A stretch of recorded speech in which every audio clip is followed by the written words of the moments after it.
The National Conference of Black Lawyers Reparations Committee presents the 2024 Reparations Research Project. Hello, my name is Ajua Ayatoro. I am co-facilitator of the National Conference of Black Lawyers Reparations Committee, and this is why reparations matter.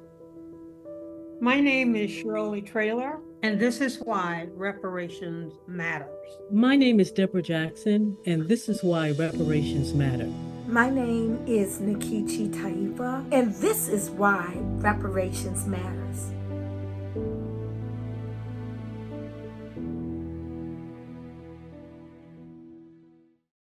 I was inspired by an awesome revelation when I was young, and it propelled nearly everything I did in life.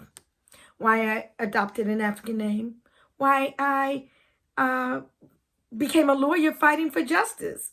So what is my story? When I was 16 years old, I used to sell Black Panther newspapers on the streets of Washington, D.C. One sizzling hot day, I took a break, wiped my brow, sat down on the curb and flipped through the paper. My eyes always fixated on the 10-point program, what we want, what we believe.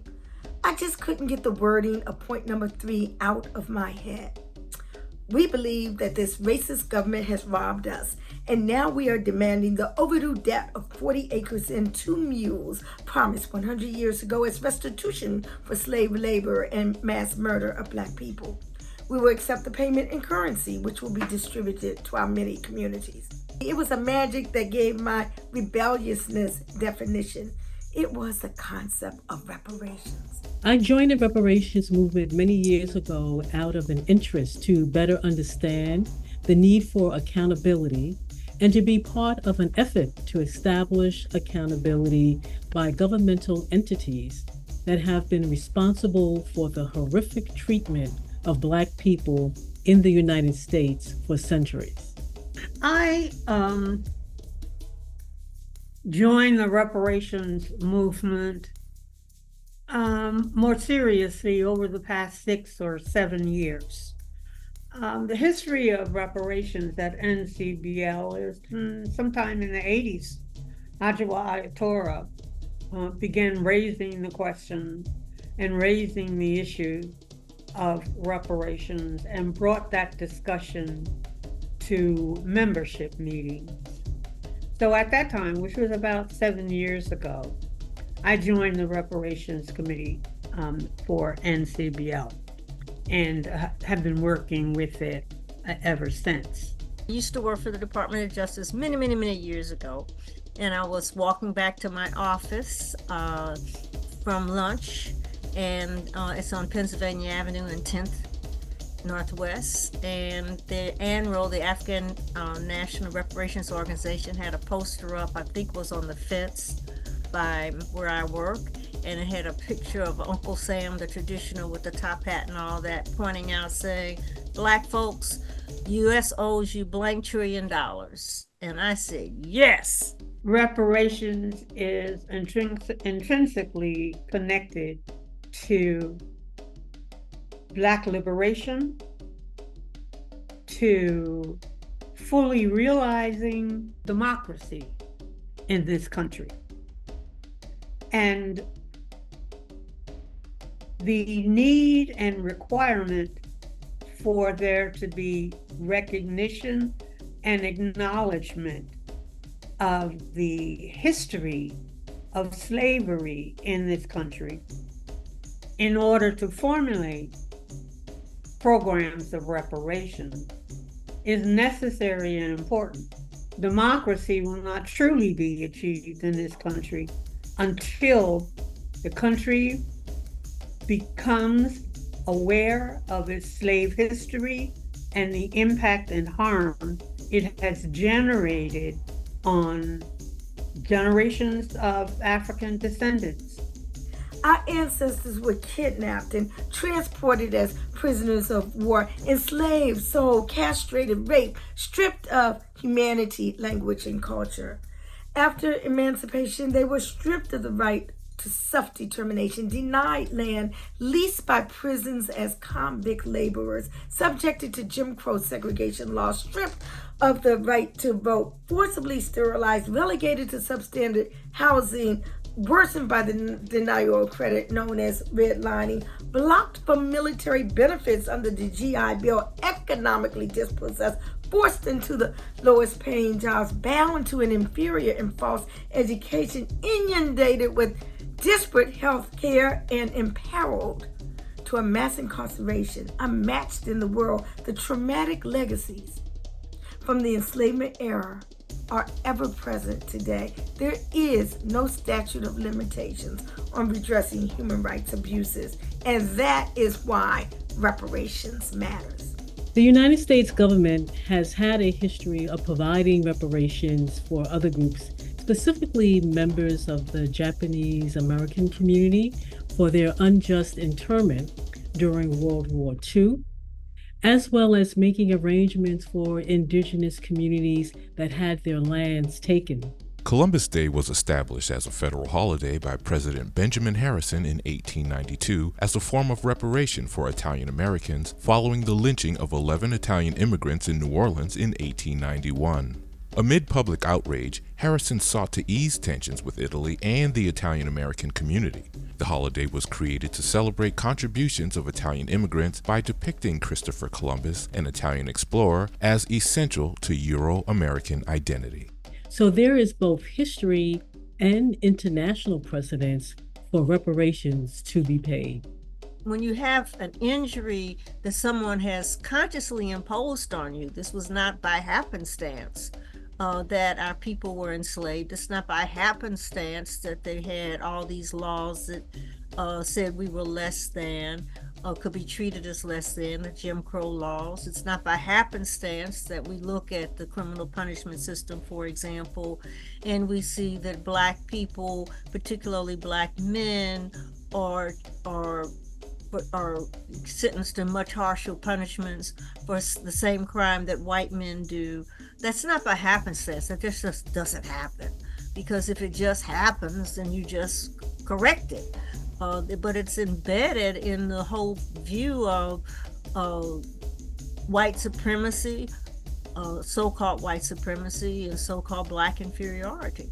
The call for reparation and the agreement with states and other organizations to implement reparations is at the same time an acknowledgement of the history of slavery in this country and the harm that that history has. Without the acknowledgement and recognition of the slave history by all involved in this country, we will never achieve true democracy, and we will never achieve true Black liberation, which I think and described and defined as freedom from oppression in this country. The issue of reparations is no longer fringe, but it is now front and center. The conversation is growing. There are now more faith organizations, sororities and fraternities, professional and social justice groups, and civil and human rights organizations than ever advancing reparations. A number of municipalities around the country have begun to review and research the policies and practices that have negatively impacted Black and Brown communities. It is important to examine as well as document the harm that has occurred and work to provide remedies to address those harms which actually continue today. Reparations require investment in the community, investment in the Black community, and investment on a scale that's going to make real change in the lives of Black people and in the community of Black people in this country. Reparations isn't just for Black people. Reparations is a way of the government, the country, white people admitting that a grave harm was done and saying we want to resolve it. We want to heal it to the best we can. We all know certain illnesses can't be healed totally, or certain injuries can't be healed totally, but just the recognition and making your best effort to do what needs to be done to repair the damage, I think, will bode well, not just for Black people of African descent, but for the whole country. This is an exciting time given the momentum that has emerged around reparations on the local level. It can provide support to push for action on the national level, which really has the level of resources and capacity needed to address the issue of reparations on a massive scale, which is really needed and very long overdue. If we cling to the notion that incremental justice will lead us to liberation, I think that's misapprehended. Well, I think, first of all, for individuals, commissions, other organizations to join in the reparations movement and work on reparative justice is critical.